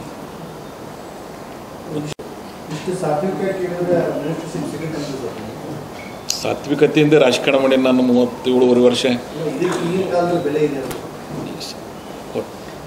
ಪರಿಗಣಿಸ್ತಾರಂತ ಅಪೇಕ್ಷೆ ಅದ. ಪರಿಗಣಿಸಲಿಲ್ಲ ಅಂದರೆ ಪಕ್ಷದ ಸಿದ್ಧಾಂತಗಳನ್ನೇ ಮರೆಮಾಚಿ ಸ್ವಾರ್ಥ ಎದ್ದು ಕಾಣ್ತಾ ಇರೋ ಸಂದರ್ಭದಲ್ಲಿ, ಬನ ರಾಜಕಾರಣ ನಡೀತಾ ಇರೋ ಸಂದರ್ಭದಲ್ಲಿ ಇಷ್ಟು ಸೌಮ್ಯವಾಗಿ ನೀವು ಕೇಳ್ತಾ ಇರೋದು ಸರಿ? ಮತ್ತೆ ಹೆಂಗೆ ಕೇಳಂತಾರೆ? ಎಷ್ಟೋ ಜನ ಒತ್ತಡ ಇರ್ತದೆ, ಗುಂಪುಗಾರಿಕೆ ಮಾಡ್ತಾರೆ. ನೀವು ಯಾಕೆ ಇಷ್ಟು ಹಿಂಸರಿಸೋ ಪ್ರಯತ್ನಗಳು ತಲೆಮರೆಯಲ್ಲಿ ನಡೆಸ್ತಾ ಉಂಟು? ನೀವ್ಯಾಕೆ ಅದನ್ನು ಹಂಗೆ ಊಹೆಗಿಸಿಬಿಡ್ಕೋತೀರಿ? ಇಲ್ಲ, ನೀವು ಪದೇ ಪದೇ ಇದನ್ನು ಪ್ರಸ್ತಾಪ ಮಾಡ್ತಾ ಇದ್ದೀರಿ. ಸಚಿವ ಸ್ಥಾನದ ಆಕಾಂಕ್ಷಿ ಅಂತ ಒಮ್ಮೆ ಹೇಳ್ತೀರಿ, ಒಮ್ಮೆ ಅವರು ಹೇಳಿನಲ್ಲ ಇವತ್ತು ಆಕಾಂಕ್ಷಿ ಇದನ್ನ ಅಂತ ಹೇಳಿನೋ. ಆದ್ರೆ ನಾ ಅಲ್ಲ, ನನ್ನ ಕ್ಷೇತ್ರದ ಕಾರ್ಯಕರ್ತರ ಮುಖಂಡರ ಅಪೇಕ್ಷೆ ಅದ. ನಾನು ಇನ್ನೂ ನಿಮ್ಮ ಸತ್ಯ ಹೇಳ್ತೇನೆ. ಮೊನ್ನೆ ಮುಖ್ಯಮಂತ್ರಿಗಳು ನಮ್ಮ ಜುಲೈ 14ಕ್ಕೆ ಇಂಡಿಗೆ 4,555 ಕೋಟಿ ರೂಪಾಯಿ ಕಾರ್ಯಕ್ರಮಗಳಿಗೆ ಉದ್ಘಾಟನೆಗೆ ಬರ್ತಾಯಿದ್ರು, ಶಂಕುಸ್ಥಾಪನೆ ಮತ್ತು ಲೋಕಾರ್ಪಣೆಗೆ. ನಮ್ಮ ಪಾರ್ಟಿ ಆಫೀಸ್ನಾಗ ಒಂದು ಮೀಟಿಂಗ್ ಕರೆದಿದ್ದೀವಿ ನಾವು, ನಮ್ಮ ಕಾರ್ಯಕರ್ತದ ಮುಖಂಡರು. ನಮ್ಮ ಇಡೀ ಕಾರ್ಯಕರ್ತ ವರ್ಗ ಭಯಂಕರ ಅಗ್ರೆಸಿವ್ ಆಗಿ ಕೇಳಬೇಕತ್ತಿದ್ರು. ನಾನು ಅವ್ರಿಗೆ ಹೇಳೋದು ಮಾತು ಏನಂದ್ರೆ, ಅವತ್ತು ನೀವು ಯಾರೇ ಒಬ್ಬರೇ ಈ ವಿಷಯ ಪ್ರಸ್ತಾಪ ಮಾಡಿದ್ರಿ ಅಂದ್ರೆ ನಾನು ಈ ಕಾರ್ಯಕ್ರಮನೂ ಮಾಡೋಂಗಿಲ್ಲ, ನಾನು ಈ ಕಾರ್ಯಕ್ರಮಕ್ಕೂ ಬರೋಂಗಿಲ್ಲ. ನಾನು ಅಷ್ಟೇ ಡಿಗ್ನಿಫೈಡಾಗಿ ರಾಜಕಾರಣ ಮಾಡ್ತೀನಿ. ಸಿದ್ದರಾಮಯ್ಯನವ್ರಿಗೆ, ಡಿ ಕೆ ಶಿವಕುಮಾರ್ ಅವರಿಗೆ, ಕೇಂದ್ರದ ನಮ್ಮ ನಾಯಕತ್ವಕ್ಕೆ ನಾನೇನು ಅನ್ನೋದು ಗೊತ್ತದ. ಅದನ್ನು ಈ ರೀತಿ ಬೀದಿ ರಂಪಾಟ ಮಾಡಿ ಅವಕಾಶಗಳನ್ನು ಕೇಳಬಾರ್ದು. ಮತ್ತು ಇಲ್ಲಿನೂ ನಿಮ್ಮ ಮುಂದೆ ನಾನಾಗಿ ಪ್ರಸ್ತಾಪ ಮಾಡಿಲ್ಲ. ಅಪ್ಪಾಜಿ ನಾಡಗೌಡರು ಬೆಂಗಳೂರದಾಗ ಒಂದು ಸ್ಟೇಟ್ಮೆಂಟ್ ಮಾಡಿದ್ರು. ನೀವು ಇಲ್ಲಿ ನನಗೆ ಕೆಲವು ಪ್ರಶ್ನೆಗಳನ್ನು ಮನೆ ಕೇಳಿದ್ರಿ. ಆಮೇಲೆ ನಾನು ಭಾಳ ಸ್ಪಷ್ಟವಾಗಿ ಹೇಳಿ, ಅವತ್ತು ನೀವು ಯಾರೋ ಒಂದು ಪೇಪರ್ದಾಗ ನೈತಿಕ ಹಕ್ಕದ್ದು ಬರೆದಿರಿ, ನಾ ಹೇಳಿಲ್ಲ ಅವತ್ತು. ಅದು ನೀವು ಬರೆದು ಬಿಟ್ರಿ, ನಾವೇನು ಅನ್ನಂಗಿಲ್ಲ. ಆದರೆ ನಾನು ಭಾಳ ಪ್ರಾಮಾಣಿಕವಾಗಿ ಹೇಳ್ತೀನಿ, ನನ್ನ ವಾದನ ನಾನು ಮಂಡನೆ ಮಾಡಿ. ಅಪ್ಪಾಜಿ ಆ ವಿಷಯಕ್ಕೆ ಇಲ್ಲಿ ನೋವೇರ್ ಕನ್ಸರ್ಟ್ ನೀವು ಭಾಳ ಮೊದಲಿನಿಂದ ಗಮನಿಸಿರ್ಬೋದು. ಅದಕ್ಕೆ ಸಂಬಂಧಪಟ್ಟವರೇ ಎಂ ಬಿ ಪಾಟೀಲರು, ಶಿವಾನಂದ ಪಾಟೀಲರು, ನಾನು. ಆ 3 ಮಂದಿ ನಡುವೆ ಚರ್ಚೆದಾಗ ಅಪ್ಪಾಜಿ ಇಲ್ಲ ಅವತ್ತು. ಅಪ್ಪಾಜಿಯವರು ಆ ಚುನಾವಣೆಗೆ ಗೆದ್ದಿರಲಿಲ್ಲ. ಅವ್ರಿಗೆ ಕರೆದು ನಮ್ಮ ಕೂಡ ಕರೆದು ಮಾತಾಡುವಾಗ ಅವ್ರು ಇರಲಿಲ್ಲ. ಅವರು ನಾನೆಂದ್ರೆ ಹೇಳಿ ನಾನು ಅಪ್ಪಾಜಿ ನಾಡ್ಕೊಡೋ ಬಗ್ಗೆ ಅವ್ರು ಮೊನ್ನೆ ಬೆಂಗಳೂರದಾಗ ಒಂದು ಪತ್ರಿಕಾಗೋಷ್ಠಿ ಮಾಡಿದ ಬಳಿಕ ಇಲ್ಲಿ ನೀವು ನನಗೆ ಕೇಳೋದು ಬಳಿಕ ಅದಕ್ಕೆ ತಾಳೆ ಆಗಂಗೆ ಕೆಲವು ಶಬ್ದಗಳನ್ನು ನಾನು ಹೇಳೀನಿ, ಅದಕ್ಕೆ ಉತ್ತರ ರೂಪದೊಳಗೆ. ಬಟ್ ನಾನು ಅವ್ರು ಮೊನ್ನೆ ಮಾಡ್ಯಾರ ಅಂತೇಳಿ ಮಾತು ಹೇಳೋದು ಬಂದು ಇವತ್ತು ಇಲ್ಲ ನಾನು ಹೇಳ್ತಿರ್ಲಿಲ್ಲ. ಯಾಕಂದ್ರೆ V are all very good. ಅವರು ನನ್ನನ್ನು ಯಂಗರ್ ಬ್ರದರ್ ಅಂತ ಹೇಳ್ಯಾರ. ನಾನು ಅದಕ್ಕಿಂತ ಶ್ರೇಷ್ಠ ಹೇಳ್ತೇನೆ. ಈ ಈ ಈ ದೇಶದ ಈ ಪ್ರಪಂಚದ ಇತಿಹಾಸದಾಗ ರಾಮಾಯಣ ಮಹಾಭಾರತ ಅಣ್ತಂಬ್ರಾಗ್ಯಾವ. ಅದಕ್ಕಿಂತ ಮಿಗಿಲಾಗಿ ಸಂಬಂಧಗಳು ನನ್ನ ಊರದ. I am very different. ನಾನು ಭಾಳ ಸಲ ಹೇಳೀನಿ, ಕ್ಯಾಟಗೋರಿಕಲಿ ನನ್ನ ಅವರ ಸಂಬಂಧ ರಾಜಕಾರಣವನ್ನು ಮೀರಿದ್ದದು. ವೆಲ್ ವಿಷಯರ್ ಇದ್ದೀವಿ ನಾವು. ಅವ್ರಿಗೆ ನಾನು ಹೇಳಬಾರ್ದು, ಇವತ್ತು ನೀವು ಕೇಳಾಯ್ತಾರೆ ಅಂತ ಹೇಳ್ತೀನಿ. ಎಸ್ ಪಾಟೀಲ್ ನಡಾಳ್ ಅವರಿಗೆ ನಮ್ಮ ಪಾರ್ಟಿಗೆ ಇದ್ದಾಗ ಒಂದು ಸಮಸ್ಯೆ ಆಗಿತ್ತು. ನಾನೇ ಅವರಿಗೆ ಮೌರ ಹೋಟೆಲ್ದಾಗ ಕೂಡಿಸಿ 3 ಮಂದಿ ಕೂತು ಒಂದು ಇಡೀ ದಿನ ನ್ಯಾಯ ಮಾಡಿದ್ದೀವಿ ನಾವು ಕೂಡಿಸ್ಬೇಕಂತೇಳಿ. ನಾನು ಅಂಥ ವಿಚಾರಧಾರ ಮನುಷ್ಯ ಅಲ್ಲ. ಅಪ್ಪಾಜಿ ನಾಡ್ಕೊಡ್ರಿ 2013ಕ್ಕೆ ನಾನು ಗೆದ್ದು ಏನು ಹೋಗಿದ್ದೆ, ಮೌರ ಹೋಟೆಲ್ದಿಂದ ಡೆಲ್ಲಿಗೆ ಹೋಗಿದ್ದೆವು. ನಾನು, ಅಪ್ಪಾಜಿ ನಾಡ್ಕೊಡ್ರು, ಶಿವಾನಂದ ಪಾಟೀಲ್. ನಾನು ಬಣ್ಣ ಬದಲಾಯಿಸೋದು ರಾಜಕಾರಣ ಮಾಡೋಂಗಿಲ್ಲ. ಅದರ ಅವಶ್ಯಕತೆ, ಅದರ ಅಗತ್ಯತೆ ನನಗಿಲ್ಲ. ಭಾಳ ಸೂಕ್ಷ್ಮವಾಗಿ ಹೇಳ್ತೀನಿ. ನಂದು ಆಲ್ವೇಸ್ ಸ್ಟ್ರೇಟ್ ಪಾಲಿಟಿಕ್ಸ್ ಮಾಡ್ತೀನಿ. ನನಗೆ ಕ್ಯಾಟಗೋರಿಕಲಿ ಯಾರಿಗೆ ಅನ್ಯಾಯ ಆಗ್ಯದ ಅವ್ರು, ಅದಕ್ಕೆ ನಾ ಆ ರೀತಿ ನಿಂತಿನೋ ಇಲ್ಲೋ ಅನ್ನೋದು ನಿಮಗೆ ಗೊತ್ತದ. ನಾ ಹಂಗೆ ನಡ್ಕೊಂಡಿನೋ ಅನ್ನೋದು ನೀವು ನೋಡಿರಲಿಲ್ಲ. ಈಗ ನಾವ್ಯಾರು ಹೊಸಬರಲ್ಲ ನಿಮಗೆ. ನಮ್ಮ ಹಿನ್ನೆಲೆ ಏನು, ನಮ್ಮ ನಡೆದು ಬಂದ ದಾರಿ ಏನು, ನಾವು ಹೆಂಗಿದ್ದೀವಿ ಅನ್ನೋದು ನಾವು ಹೇಳೋದು ಬೇಡ. ನಮ್ಮ ಇಮೇಜ್ ಏನದ, ನಮ್ಮ ಕ್ಲೀನ್ ಪಾಲಿಟಿಕ್ಸ್ ಏನದ, ನಮ್ಮೆಲ್ಲರದು ನಿಮ್ಗೆ ಗೊತ್ತದ. ನಾವೇ ಹೇಳ್ಕೊಳ್ಕೋದೇವೆ, ಒಂದು ಸಣ್ಣವ್ರಾಗ್ತೀವಿ ನಾವು, ಹೇಳ್ಕೋಬಾರ್ದು. ನಮ್ಮ ಹಿನ್ನೆಲೆ ಏನಂತ ಅದನ್ನು ನೀವು ಗ್ರಹಿಸಬೇಕು. ಇವ್ರ ಬ್ಯಾಕ್ಗ್ರೌಂಡ್ ಏನು, ಇವ್ರು ಎಲ್ಲಿ ರಾಜಕಾರಣ ಮಾಡ್ತಾರೆ, ಆ ಕ್ಷೇತ್ರದ ಹಿನ್ನೆಲೆ ಏನು, ಇವತ್ತೇನದ. ಸೊ ಇವೆಲ್ಲ ಗ್ಲಾಸ್ ಮಾಡಬೇಕಲ್ಲ ನೀವೆಲ್ಲ. And development oriented. ಆಮೇಲೆ ಶುಗರ್ ಫ್ಯಾಕ್ಟ್ರಿ ಬಗ್ಗೆ ಕೇಳಿದಾರೆ ಅವರು. ಅವರು ಒಂದು ಶುಗರ್ ಫ್ಯಾಕ್ಟ್ರಿಗೆ ಅದಾರ ಅಂತೇಳಿ. ಆ sugar factory it is elected. ಈಗ ಎಂ ಬಿ ಪಾಟೀಲರು BLD ಅಧ್ಯಕ್ಷರದಾರ, ಶಿವಾನಂದ ಪಾಟೀಲರು DCC ಬ್ಯಾಂಕಿಂದ ಅಧ್ಯಕ್ಷರದಾರ, ನಾನು ಭೀಮಾಶಂಕರ್ ಸಕ್ಕರೆ ಕಾರ್ಖಾನೆ ಅಧ್ಯಕ್ಷ. ಇದು ಇಲೆಕ್ಟೆಡ್ ರಿಪ್ರೆಸೆಂಟೇಟಿವ್, ಜನರಿಂದ ಮತ ಹಾಕಿಸ್ಕೊಂಡು ಆಯ್ಕೆ ಆಗಿರ್ತಕ್ಕಂಥದ್ದು. ಆಮೇಲೆ ನೀವು ಅದನ್ನು ತಾಳೆ ಹಾಕಿದ್ರಿ ಅಂದರೆ ಮತ್ತು ಈಗ BLD ಅವ್ರು ಬಿಡಬೇಕಾಗ್ತದೆ. ಯಾರು, ಒಬ್ಬರು ಮಂತ್ರಿಗಳು, ಇನ್ನೊಬ್ಬರು DCC ಬ್ಯಾಂಕ್ ಬಿಡಬೇಕಾಗ್ತದೆ, ನಾನು ಶುಗರ್ ಫ್ಯಾಕ್ಟ್ರಿ ಬಿಡಬೇಕಾಗ್ತದೆ. ಆಮೇಲೆ ನಂದು ಹಕ್ಕೇನದ ಅಂದ್ರೆ ನಾನೇ ಅದನ್ನು ಇರಲಾರ್ದನ್ನು ಸೃಷ್ಟಿ ಮಾಡಿ ಕಟ್ಟಿನ ಅದನ್ನು ಫೌಂಡರ್ ಪ್ರೆಸಿಡೆಂಟ್ ನಾ, ಯಾರೋ ಮಾಡಿದ್ರಾಗ ಹೋಗಿಲ್ಲ, ನಾನೇ ಸ್ವಂತ ಅದನ್ನು ಕಟ್ಟಿ ಉಳಿಸಿ ಬೆಳೆಸೋ ಪ್ರಯತ್ನದಾಗಿದ್ದೀನಿ ನಾನು. ಅದಕ್ಕೆ ನನಗೆ ಹಕ್ಕಿರೋದಿಲ್ಲ. ಆಮೇಲೆ ನಾನು ಹಕ್ಕ ತೆಗಿಲ್ಲ, ಜನ ಹಾಕ್ಯಾರ, ಮತ ಹಾಕ್ಯಾರ. ಅಲ್ಲೊಂದು ಇಲೆಕ್ಷನ್ ಆಯಿತು ನಿಮಗೆ ಫೆಬ್ರವರಿ 2024, 2019 ಒಮ್ಮಾಗಿತ್ತು, ಮೊನ್ನೆ 24 ಆಯಿತು. ನಾನು ಎಷ್ಟು ಕ್ಯಾಂಡಿಡೇಟ್ ಅದಾವಲ್ಲ 14 ಒಂದು ಸೈಡ್ ಬಂದು. ಆಮೇಲೆ ನೀವು ನಂಬೋದು ಬಿಡ್ಬೋದು, ನಾ ಇಲೆಕ್ಷನ್ದಾಗ ಯಾರಿಗೆ 2 ವೇದಿಕೆ ಭಾಷಣ ಮಾಡೀನಿ, ಪರ್ಸ್ನಲಿ ಒಬ್ರಿಗೆ ಫೋನ್ ಮಾಡಿಲ್ಲ. ಒಂದು ಚಡ್ಚಾಣದಾಗ ಸ್ಪೀಚ್ ಮಾಡೀನು, ಒಂದು ಇಂಡಿ ನಗರದ ಸ್ಪೀಚ್ ಮಾಡೀನಿ. ಅಷ್ಟರ ಮೇಲೆ ಮತ ಹಾಕ್ಯಾರ. ಚಡ್ಚಾ, ಇಂಡಿ, ಆಲ್ಮೇಲ್, ದೇವರಿಪ್ಪರಿಗೆ, ಸೊ ಸಿಂದಗಿ 5 ತಾಲೂಕಿನ ಜನ ಅದಕ್ಕೇನು ಶೇರ್ ಹೋಲ್ಡರ್ಸ್ ಬರ್ತಿದ್ರು 16,593 ಜನ. ಆ ಏನು ಮತದಾರರ ಸಂಖ್ಯೆ ಇತ್ತು ಅದರಲ್ಲಿ 60%, 50-60% ಮತ ಹಾಕಿದ್ದಾರೆ. ಅಲ್ಲಿ ಅವರು ಪರಿಗಣಿಸಿದ್ದಾರೆ. ಇವರು ಒಂದು ಸ್ಕೆಲ್ಟನ್ಗೆ ಜೀವ ತುಂಬಿದ್ದಾರೆ, ಅದಕ್ಕೆ ಇವ್ರಿಗೆ ನಾವು ಮಾಡಿಕೊಟ್ಟಿದ್ದೇವೆ ಅಂತೇಳಿ ಅವ್ರು ಮತ ಹಾಕ್ಯಾರ. ಮತ್ತು ಅದು ಆಗುತ್ತಪ್ಪ. ನಾನು ಈಗ ನಿಮಗೆ ಯಾರು ಮುಂಚೆನೇ ಕರೆದಿದ್ರು, ಯಾವ ರೀತಿ ಚರ್ಚೆ ಆಗಿದೆ, ಏನು ಚರ್ಚೆ ಆಗಿದೆ ಅದು ಸ್ವಲ್ಪ ನೀವು ಹೇಳಿದರೆ ನಮ್ಗೆ ಅದ್ರ ಬಗ್ಗೆ. ನಿಮಗೆ ಹೇಳಿನಲ್ಲ, ಚುನಾವಣೆ ಪೂರ್ವದೊಳಗೆ ನಮ್ಮ ಪಕ್ಷದ ಹೈಕಮಾಂಡ್ ಯಾರು ನಿಮ್ಗೆ ಗೊತ್ತಾತಾರಲ್ಲ. ಅದು ಸರ್ ಹೈಕಮಾಂಡ್ ಯಾರಿದ್ರು ಸರ್ ಅವಾಗ? ಅಲ್ಲ, ರಾಹುಲ್ ಗಾಂಧಿ ಅವರ, ಸಿದ್ದರಾಮಯ್ಯ ಅವರು ಹೈಕಮಾಂಡ್ ಅಂತ ಹೇಳಕತ್ತೀನಲ್ಲ. ರಾಜ್ಯ ಹೈಕಮಾಂಡ್ ಇಲ್ಲ, ಇಲ್ಲಿ ಕೇಳಿ, ನಿನ್ನ ಡೀಟೇಲ್ ಹೇಳ್ಬೇಕಾ ನಿಮಗೆ? ಆಯ್ತು ಒಮ್ಮೆ ಹೇಳಿಬಿಡ್ತೀನಿ ನಾನು ಅದನ್ನು. ಯಾಕಂದ್ರೆ ಇಲ್ಲಿಗೆ ಬಂದಂದ್ರೆ ಅದು ಇಟ್ಟು ಹೇಳ್ಬಿಡೋಣ, ಏನಾಗೋದು. ಸುರ್ಜೇವಾಲ ಅವರು ಬೆಂಗಳೂರದಾಗ ಕರೆದು ನಮ್ಮ 3 ಜನರಿಗೆ ಶಾಸಕರಿಗೆ ಕರೆದಿದ್ರು. ಸನ್ಮಾನ್ಯ ಸಿದ್ದರಾಮಯ್ಯನವರು ಇದ್ದರು, ಡಿ ಕೆ ಶಿವಕುಮಾರ್ ಅವರು ಇದ್ದರು ಆ ಸಭೆ ಒಳಗೆ. ಇನ್ನೊಬ್ಬರು ನಮ್ಮ ಇಲೆಕ್ಷನ್ ಕಮಿಟಿ ಚೇರ್ಮನ್ ಇದ್ದರು, ಒಬ್ಬರು ಮೋಹನ್ ಅಂತೇಳಿ. ಸೊ ನಮ್ಮ ಎಲ್ಲರನ್ನ ಕರೆದು ಒಬ್ಬೊಬ್ಬರಿಗೆ ಕರೆದು ಮಾತಾಡಿದ್ರು. ಒಂದು 3-4 ತಿಂಗಳು ಇತ್ತು ಇಲೆಕ್ಷನ್. 23 ಜನವರಿ ಫೆಬ್ರವರಿ ಒಳಗೆ 2023.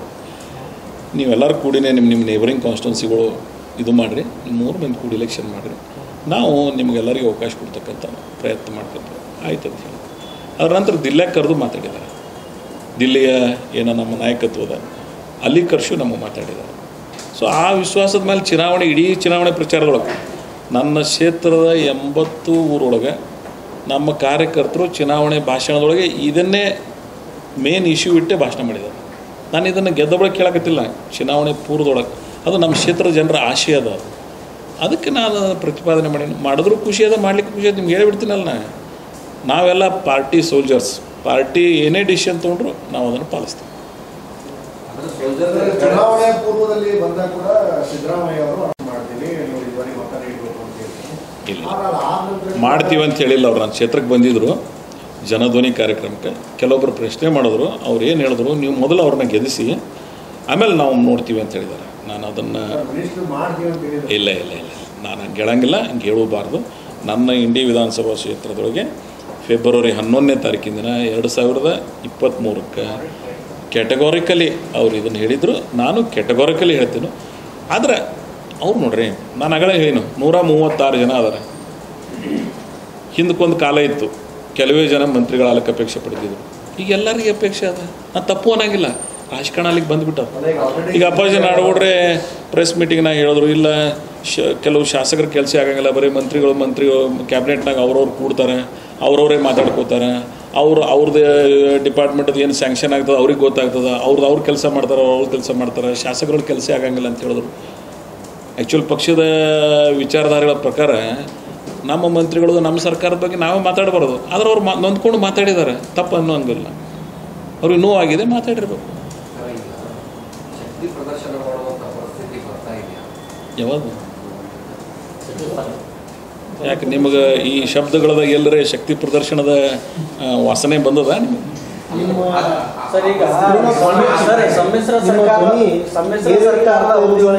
ಎಲ್ಲೋ ಒಂದು ಕಡೆ ಬಂಡಾಯ ನಿಮಗೆ ಅನಿಸ್ಯದ? ನಿಮಗೇನ್ರಿ ನಮ್ಮದು ಶಬ್ದಗಳದಾಗ ಬಂಡಾಯ ಅಥವಾ ಎಲ್ಲರೇ ಕಾಣಿಸ್ಯದ? ಹುಟ್ಟುತ್ತಾ ಅನ್ನತಮ್ಮ ಬೆಳೀತಾ ಬೆಳೀತಾ ದಾಯದೆ ಅನ್ನೋ ಥರ ಮೊದಲು ಆ ಚುನಾವಣೆ ಸಂದರ್ಭದಲ್ಲಿ ಒಗ್ಗಟ್ಟಿತ್ತು ಅಂತ ಹೇಳ್ತಾ ಇದ್ರಿ.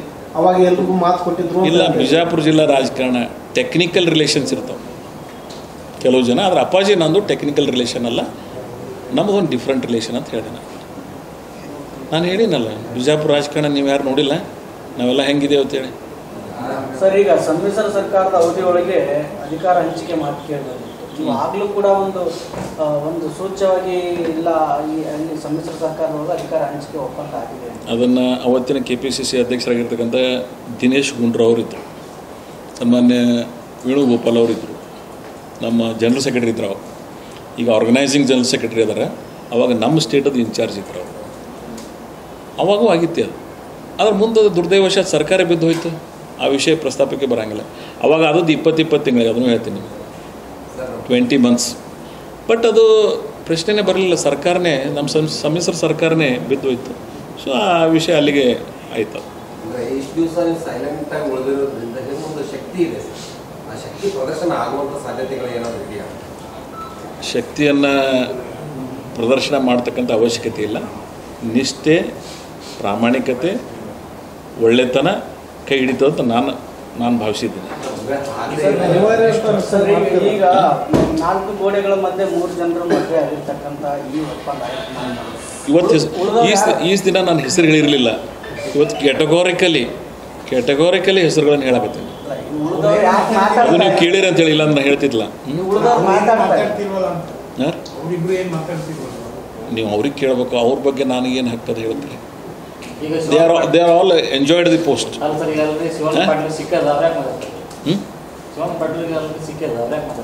ಅದು ನೀವು ಅವ್ರಿಗೆ ಕೇಳಬೇಕಲ್ಲ. ಅವ್ರದ್ದು ಕೇಳೋ ಪ್ರಶ್ನೆ ಉತ್ತರ ನಾ ಹೇಳೋಕ್ಕಾಗಂಗಿಲ್ಲ. ನೀವು ಅವರು ಒಟ್ಟಿಗೆ ಗುರುತಿಸ್ಕೊಡೋರು, ಒಟ್ಟಿಗೆ ಇದ್ದವರು, ನಿಮ್ಮ ಪರವಾಗಿ ನೀವು ಕೂಡ ಅವ್ರಿಗೆ ಸಜೆಷನ್ ಬಿಟ್ಕೊಟ್ಟಾಗ ನಾನು ಬೇಡ ಅವ್ರು ಮಾಡಿಕೊಡ್ರಿ ಅಂತ ಹೇಳಿದ್ರೆ ಮಾತು ಕೂಡ ಕೇಳೋದಿತ್ತು. ನಿಮ್ಮ ಪರವಾಗಿ ಯಾರು ನಿಲ್ತಾ ಇಲ್ಲ? ನನ್ನ ಪರ ಪಕ್ಷ ಅದ.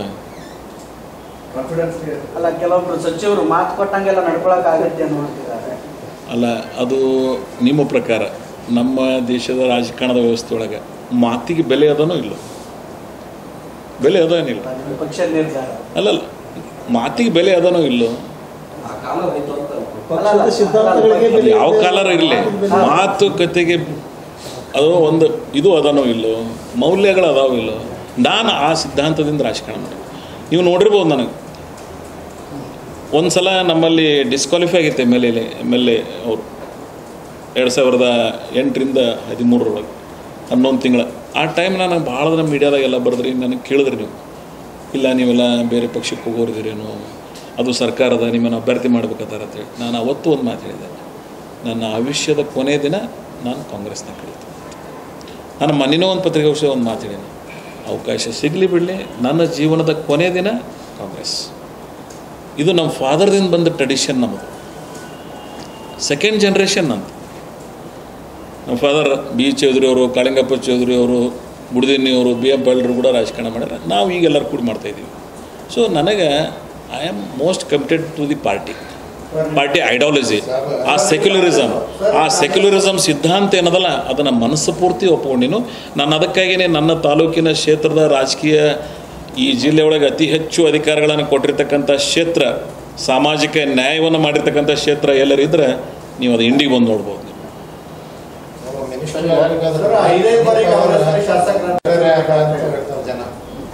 ಮನಿ ಪವರ್ ಕಾಂಗ್ರೆಸ್ನಾಗ ಮನಿ ಪವರ್ ಮೇಲೆ ಇರಂಗಿಲ್ಲ. ಬೇರೆ ಪಕ್ಷದಾಗ ಇದ್ದದ್ರ ಬಗ್ಗೆ ನೀವು ಕೇಳಿರ್ಬೋದು, ನಾನು ಕೇಳಿನು. ಆದರೆ ನಮ್ಮ ಪಕ್ಷದೊಳಗೆ ಸೈದ್ಧಾಂತಿಕ ನೈತಿಕ ಮೌಲ್ಯಗಳ ಮೇಲೆ ಆಯ್ಕೆ ಆಗ್ತದೆ. ನನಗೇನು ಗೊತ್ತಿಲ್ಲ. ಸರ್, ಈಗ ಈ ಹಿಂದೆ ತಮಗೂ ಕೂಡ ಬಿಜೆಪಿಯಿಂದ ಆಫರ್ ಬಂದಿತ್ತು. ನೀವೇನು ಹೇಳಿದ್ರಲ್ಲ, ಡಿಸ್ಕ್ವಾಲಿಫೈ ಸಮ್ಮಿಶ್ರ ಸರ್ಕಾರ ಬೀಳೋ ಟೈಮ್ದಲ್ಲಿ ತಮ್ಮ ಹೆಸರು ಭಾಳ ಮುಂಚಿನೊಳಗೆ ಕೇಳಿದ್ವಿ. ನಾ ಹೇಳಿನಲ್ರಿ ಅವಾಗ ಕಾಂಗ್ರೆಸ್ನೊಳಗೆ ಉಳಿದ್ರಿ. ಈಗೂ ಸಚಿವ ಸಂಪುಟ ಪುನಾರಚನೆ ನಡೀತಾ ಇದೆ. ತೆರೆಮರೆಯೊಳಗೆ ಸದ್ದು ಕೂಡ ಕೇಳಿ ಬರ್ತಾ ಇದೆ. ಅಲ್ಲ, ನಾ ಹೇಳ್ದಲ್ಲ, ಈಗ ನಾನು ಎಲ್ಲಿ ತನಕ ನನ್ನ ಆಯುಷ್ಯದ ಇರ್ತದೆ, ಶಾಸಕ ಅವಧಿ ಅಲ್ಲ, ನನ್ನ ಕೊನೆ ದಿನಾನು ನಾನು ಕಾಂಗ್ರೆಸ್ನಾಗ ಇರ್ತೇನೆ. That is my commitment. ಅದು ನನ್ನ ಪಕ್ಷಕ್ಕೆ. ನಮ್ಮ ಮನ್ಯಾಗ ನೀವು ಬಂದ್ರಿ ಅಂದರೆ ಗಾಂಧಿ ಫ್ಯಾಮಿಲಿ ಫೋಟೋಸ್, ನಮ್ಮೆಲ್ಲ ಹೆಂಗೆ ನಡವಳಿಕೆಗಳದಾವೆ, ನೀವು ನನ್ನ ಊರಿಗೆ ಬಂದು ನೋಡಿದ್ರೆ ಗೊತ್ತಾಗ್ತದೆ. That is hour commitment. ಅಧಿಕಾರಕ್ಕಾಗಿ ರಾಜಕಾರಣ ಮಾಡ್ತಕ್ಕಂಥ ವರ್ಗಕ್ಕೆ ನಾನು ಸೇರಿಲ್ಲ. ಅಧಿಕಾರಕ್ಕಾಗಿ ಬಣ್ಣಗಳನ್ನು ಬದಲಾವಣೆ ಮಾಡ್ತಕ್ಕಂಥ ರಾಜಕಾರಣಿನೂ ನಾನಲ್ಲ. ನಾನು ಯಾರಿಗಾರು ಒಂದು ಮಾತು ಕೊಟ್ಟೆ ಅಂದರೆ 90% ಪಾಲಿಸಿ.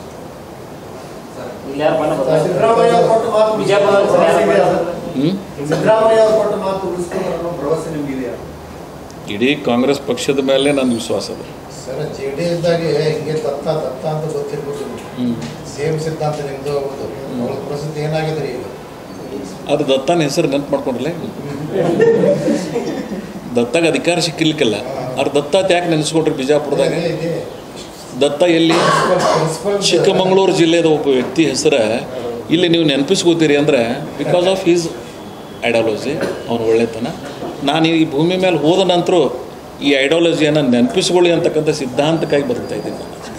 ಸರ್ ಈಗ ನವೆಂಬರ್ 21ಕ್ಕೆ DK ಶಿವಕುಮಾರ್ ಪ್ರಮಾಣ ಸ್ವೀಕಾರ ಮಾಡ್ತಾರೆ, ಅಂದರೆ ಪೋಸ್ಟ್ ವೈರಲ್ ಆಗ್ತಾ ಇದೆ. ನಿಮ್ಮ ಇದ್ರಾಗ ಏನೇನು ವೈರಲ್ ಆಯ್ತು, ಯಾರ್ಯಾರು ಏನೇನು ಮಾಡ್ತಿರೋ, ಯಾವಾಗ ಬಿಡ್ತಿರೋ, ಯಾರಿಗೆ ಮುಗಿಸ್ತಿರೋ, ಯಾರಿಗೆ ಎಬ್ಬಿಸ್ತಿರೋ ಅವೆಲ್ಲ ನಿಮಗೆ ಬಿಟ್ಟದ್ದು. ಅಂತ್ಯಕಂತ್ಯಗಳಿಗೆ ಊಹಾಪೋಗಳಿಗೆ ನನ್ನಲ್ಲಿ ಉತ್ತರ ಇಲ್ಲ. ನಮ್ಮ ಮುಖ್ಯಮಂತ್ರಿಗಳು ಭಾಳ ಸ್ಪಷ್ಟವಾಗಿ ಹೇಳಿದ್ದಾರೆ, ನಾನು 5 ವರ್ಷ ಇರಬೇಕಂತ ಅಪೇಕ್ಷೆ ಇದೆ, ಆದರೆ ಹೈಕಮಾಂಡ್ ಏನು ಡಿಸಿಷನ್ ತಗೋದು ನಾನು ಕೇಳ್ತೀನಿ ಅಂತ ಹೇಳಿ. ಸನ್ಮಾನ್ಯ DK ಶಿವಕುಮಾರ್ ಅವರು ಭಾಳ ಸ್ಪಷ್ಟವಾಗಿ ಹೇಳಿದ್ದಾರೆ, ಪಕ್ಷ ಏನು ನಿರ್ಣಯ ಮಾಡ್ತದೆ ನಾನು ಕೇಳ್ತೀನಿ ಅಂತೇಳಿ. ಅವರೇ ಇಬ್ಬರು ಅದನ್ನು ಹೇಳ್ದಾಕ್ರೆ ಮತ್ತೆ ಯಾಕೆ ಬೇರೆ ವಿಷಯಗಳಿಗೆ ಅವಕಾಶ? ನೀವು ಸಿದ್ದರಾಮಯ್ಯನವ್ರು ಒಳ್ಳೆ ಆಡಳಿತ ಕೊಡ್ತಾ ಇದ್ದಾರೆ, ಅವ್ರು 5 ವರ್ಷ ಇದ್ರೆ ಒಳ್ಳೇದಂತ ಹೇಳ್ತೀನಿ. ಪಕ್ಷ ನಿರ್ಣಯ ಮಾಡಿದ್ರೆ ಅದಕ್ಕೂ ಒಳ್ಳೇದೇ. ಅಲ್ಟಿಮೇಟ್ ನಾವೆಲ್ಲರೂ ಒಂದು ಪಕ್ಷ ಸೆಲ್ಟರ್ದಾಗಿದ್ದೀವಲ್ಲ, ಪಾರ್ಟಿ ವಾಟೆವರ್ ಡಿಸಿಷನ್, ಈಗ ನಾನೇ ನಮ್ಮ ವಿಷಯದಾಗ ಹೇಳಿದಲ್ಲ, ಪಕ್ಷ ಏನೇ ನಿರ್ಣಯ ತೊಗೊಂಡ್ರು ಅದ್ರ ಪರವಾಗಿ ಭದ್ರಾಗಿರ್ಬೇಕಾಗ್ತದೆ. Because we are all in the party.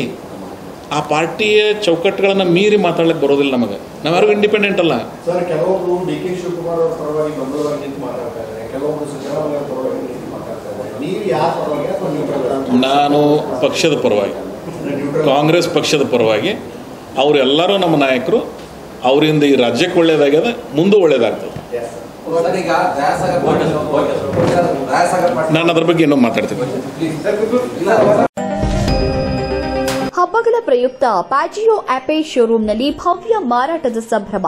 ನಗರ ಹಾಗೂ ಗ್ರಾಮೀಣ ಭಾಗದಲ್ಲಿ ನೆಚ್ಚಿನ ಉತ್ತಮ ಉತ್ಕೃಷ್ಟ ಹೊಂದಿದ ಪ್ಯಾಜಿಯೋ ಆಟೋ ರಿಕ್ಷಾ ಮತ್ತು ಗೂಡ್ಸ್ ವಾಹನ ಎಲ್ಲರ ಮನಸೆಳೆಯುವಂತೆ ಮಾಡಿದಂತಹ ಪ್ಯಾಜಿಯೋ ಆಪೆಯ 3 ಚಕ್ರಗಳ ವಾಹನಗಳು ಹಬ್ಬಗಳ ನಿಮಿತ್ತವಾಗಿ ರೋಹನ್ ಮೋಟಾರ್ಸ್ ಶೋರೂಂನಲ್ಲಿ ಭವ್ಯ ಮಾರಾಟದ ಸಂಭ್ರಮ.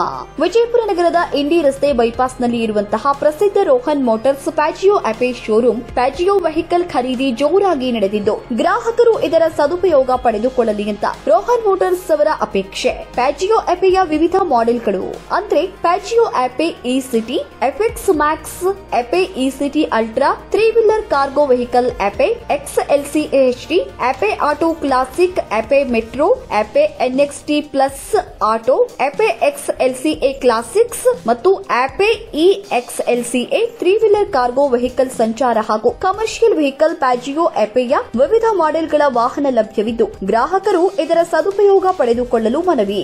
Also cash discount on diesel vehicles, cash discount on CNG and LPG, free 1 year AMC, free insurance on all models vehicles, GST benefit available and exchange bonus here. ಹೆಚ್ಚಿನ ಮಾಹಿತಿಗಾಗಿ ಸಂಪರ್ಕಿಸಿ 099166483363. ನಮ್ಮ ಶೋರೂಮ್ ಸ್ಥಳ ರೋಹನ್ ಮೋಟಾರ್ಸ್, ಇಂಡಿ ಬೈಪಾಸ್, ಮहाला ಭಾಗಾಯತ್ ಗಾಯತ್, NH13 Solapur, Chitradurga highway, Indi ರಸ್ತೆ, ವಿಜಯಪುರ.